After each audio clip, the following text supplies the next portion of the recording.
tout cas, l'essentiel est là. Vincent Duclerc, la France est restée l'alliée jusqu'au bout du pouvoir Hutu. Elle a lié son destin à ce régime génocidaire.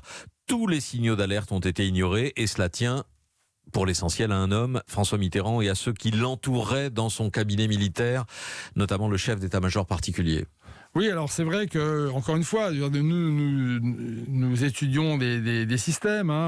Nous n'avons rien contre François Mitterrand, qui a été aussi un chef d'État qui a beaucoup apporté à la France. Mais là, sur ce dossier-là, il faut dire, François Mitterrand donnait des ordres à la voix. On a pu reconstituer très finement les traces à son chef d'état-major particulier, le général Queneau, qui avait un adjoint, le général Huchon. Ces hommes ont vraiment transformé cet état-major, qui est un cabinet militaire, qui s'est déconseillé, en état-major opérationnel.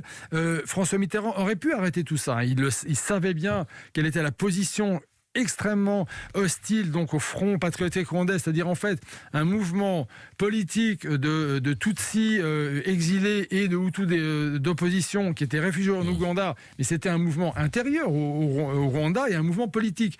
Et en fait, cet état-major particulier a présenté à François Mitterrand, mais François Mitterrand souhaitait aussi, cette présentation, cette vision qui est fausse, comme des Ougando-Tutsis, c'est-à-dire le contraire de ce qu'était effectivement le Front patriotique rwandais. Et effectivement, ce lien, donc, à la fois état-major particulier, le conseiller Afrique, qui effectivement est très lié, à l'état-major particulier, François Mitterrand, Roland Dumas aussi, donc jusqu'en 93, le ministre des Affaires étrangères.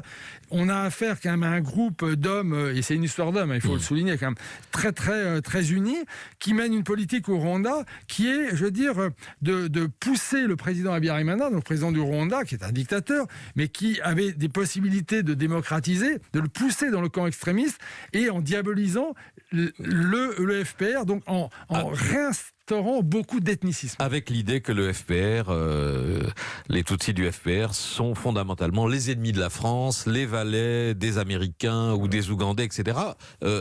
Un mot encore, ce que vous décrivez, c'est un dysfonctionnement politique ou politico-militaire, c'est-à-dire un cabinet présidentiel, un chef d'état-major particulier qui prend le pas sur le chef d'état-major des armées, qui n'a plus la main sur le dossier rwandais.